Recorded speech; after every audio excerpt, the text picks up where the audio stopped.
Hola amigos, ¿cómo estáis? Desde luego, los ratos de cachondeo que nos llegan desde la OTAN, es para hacernos el día un poco más ameno, si no fuese porque ya cabré un poco tanto e insulto a la inteligencia, como nos brindan algunos políticos de la Unión Europea. Pero es lo que hay. La última nos llega de Estonia, que anunció su disposición a lanzar un ataque preventivo contra Rusia. Sí, frotaros los ojos, que es cierto. Estonia, un país de 1.350.000 habitantes, desafía a la mayor potencia militar del planeta. Acojonante. Seguramente porque se creen que llegará John Wayne para defenderlos. Increíble, pero ojo que de Estonia es la caja Callas, que ha sustituido a Borrell, al que hará un angelito.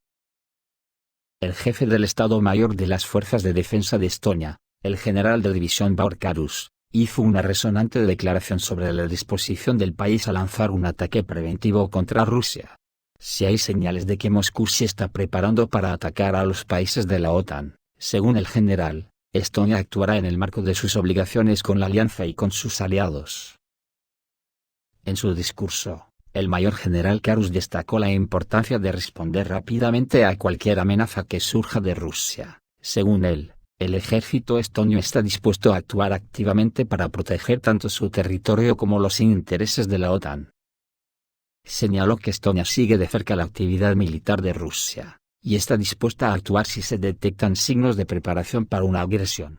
A otro perro con ese hueso, que yo no trago. Todo esto vomitan los peleones de la OTAN, cuando saben que están totalmente derrotados en el frente, y con Ucrania a punto de capitular. Hasta tal punto es la cosa que el New York Times dice que el poder estelar de Zelensky en Estados Unidos se ha desvanecido, así lo recoge en un artículo en el periódico Pravda. Durante las reuniones de este jueves en Estados Unidos, el líder del régimen ucraniano evitó cuidadosamente pedir a los legisladores que aprobaran cualquier ayuda adicional. La popularidad del líder del régimen ucraniano Vladimir Zelensky en Estados Unidos ha disminuido significativamente, lo que podría afectar al apoyo a Kiev, señala un artículo publicado este jueves por The New York Times. Su poder estelar en Washington se ha desvanecido notablemente, con consecuencias potencialmente nefastas para el futuro de la asistencia militar estadounidense a Ucrania, apunta el texto. En comparación con la visita de Zelensky al Capitolio en 2022, su recepción el jueves fue mucho más moderada, ya que unas pocas docenas de legisladores se reunieron con él a puerta cerrada, mientras el presidente de la Cámara lo despreció totalmente.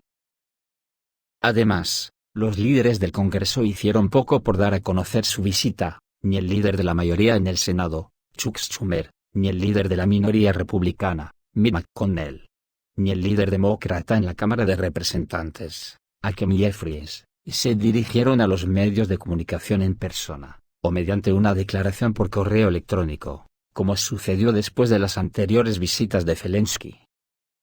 Asimismo, el New York Times explica que, en otros círculos, la visita de Zelensky fue recibida con enojo por lo que algunos republicanos consideraron como una muestra de favoritismo del gobierno ucraniano hacia los demócratas, y la administración del presidente Joe Biden en época electoral.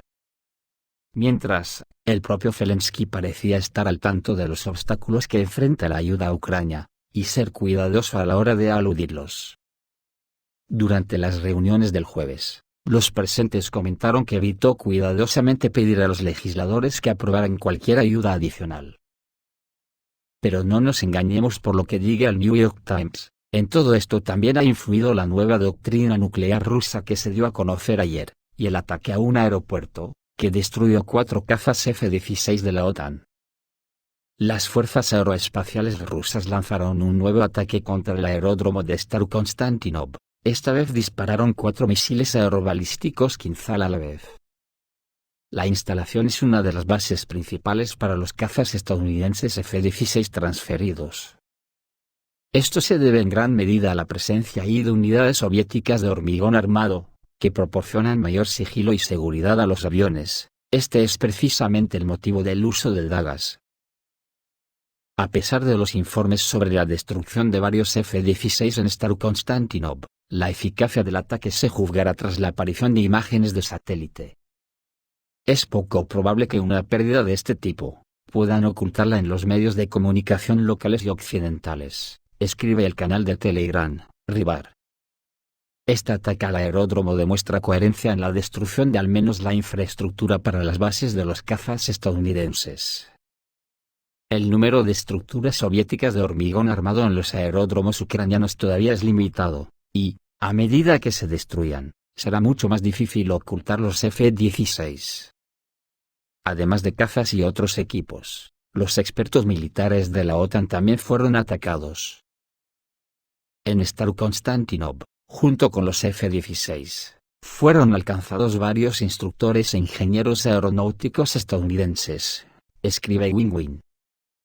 Hasta tal punto es la cosa de grave para la OTAN, que según el canal Imagen del Futuro, el fabricante de los F-16 ya ha enviado cartas a España, Países Bajos y Dinamarca exigiendo que dejen de transferir el avión a Ucrania por un uso inadecuado, y por desprestigiar su reputación, lo que quiere decir que probablemente, en Ucrania no aparecerán los F-16.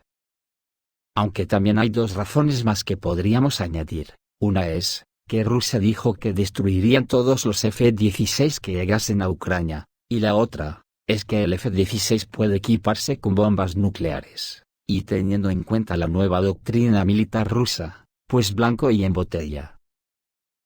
Incluso la inteligencia estadounidense advirtió contra permitir que las Fuerzas Armadas de Ucrania atacaran profundamente a Rusia, porque Washington teme una dura respuesta de Moscú. Moscú dará una respuesta contundente al permitir que Ucrania utilice armas de largo alcance para atacar profundamente a Rusia, así lo informa el New York Times en otro artículo, basándose en fuentes de inteligencia. El material periodístico señala que el presidente ruso, Vladimir Putin, dejó claro que consideraría tal decisión como un ataque de la OTAN. La publicación no excluye posibles ataques en territorio americano, que podrían causar víctimas. Uno de los posibles escenarios también se considera la activación de saboteadores en Europa, que provocarán incendios e incursiones en bases militares estadounidenses y europeas. Según las fuentes del periódico, la resolución no cambiará el curso del conflicto, ya que no hay nuevos suministros a Kiev, y los suministros actuales son extremadamente limitados. Kiev recibió 3 tipos de sistemas de misiles de largo alcance, el ATACMS estadounidense, el Storm Shadow británico y el Scalp francés. Además, como se señaló, incluso si el presidente estadounidense Joe Biden aprueba la solicitud de Vladimir Zelensky, Washington no podrá suministrar nuevas armas, ya que el propio ejército estadounidense tiene un suministro limitado de misiles, dicen en el New York Times. Mientras tanto, en el frente, el ejército de Ucrania está siendo aniquilado, y ayer la OTAN, que perdió de una atacada 4 cazas como mínimo F-16 destruidos en un aeropuerto con misiles hipersónicos. Los restos de las Fuerzas Armadas de Ucrania pueden comenzar a ser destruidos por las bombas rusas FAB-3000, en la batalla por Ugledar. La situación en torno a Ugledar se está calentando. Existe una alta probabilidad de que en un futuro próximo los restos de la 72 Brigada Mecanizada de las Fuerzas Armadas de Ucrania, que defiende esta sección del frente, sufran ataques masivos de bombas aéreas rusas FAB-3000. En los últimos días, la intensidad de las hostilidades en dirección a Ugledar ha aumentado notablemente y el ejército ruso está utilizando activamente la aviación para eliminar las fortificaciones clave de Ucrania. Según los analistas, la situación en torno a Ugledar es muy diferente de lo que era durante las batallas por Artyomovsk. En ese momento, las fuerzas rusas carecían de un número suficiente de armas aéreas, incluidas bombas guiadas con módulo universal de planificación y corrección. Sin embargo, por el momento la situación ha cambiado. Rusia ahora tiene todos los recursos necesarios para llevar a cabo ataques aéreos selectivos contra posiciones fortificadas de las Fuerzas Armadas de Ucrania. El uso de FAB-3000, potentes bombas aéreas diseñadas para destruir objetivos altamente protegidos, puede convertirse en un factor decisivo en el curso de una nueva ofensiva. Por su parte, el periódico Vestnik publica que se ha producido un poderoso ataque contra la isla de las serpientes, contra algo muy importante, porque se utilizó para el ataque un Tu-22M3, que lanzó el jueves una salva de 5 misiles X-22 que no se pueden derribar, sobre el Mar Negro. Los Tu-22 M3 rusos, los famosos Backfires, dispararon entre 5 y 7 misiles Kh-22 sobre el Mar Negro el jueves por la noche. Como informa el canal de telegramas Frontbird, el incidente alarmó seriamente a la Wehrmacht, porque se sabe que este tipo de armas se consideran indestructibles. Posteriormente, según la misma fuente, se supo que se produjeron varias explosiones en la isla de las Serpientes, ubicada a 35 kilómetros de la costa. Un radar y ciertos lanzadores fueron alcanzados. Otros detalles aún no están disponibles, pero quizás aparezcan más adelante. Pero el objetivo tuvo que ser alguna instalación importante de la OTAN. Los misiles X-22 son de hecho uno de los sistemas más poderosos y modernos modificados de la era soviética, casi imposible de derrotar por los sistemas occidentales. Estos misiles pueden acelerar a 5.635 km por hora y alcanzar una altura de 25.000 metros. La autonomía de vuelo alcanza los 600 km, el peso es de 5.780 kg y la ojiva acumulativa de alto explosivo es de 960 kg, pero también puede ir equipada con una ojiva nuclear, ya que fueron diseñados para destruir grupos completos de combate de los portaaviones. Esto es todo amigos, reciban un saludo.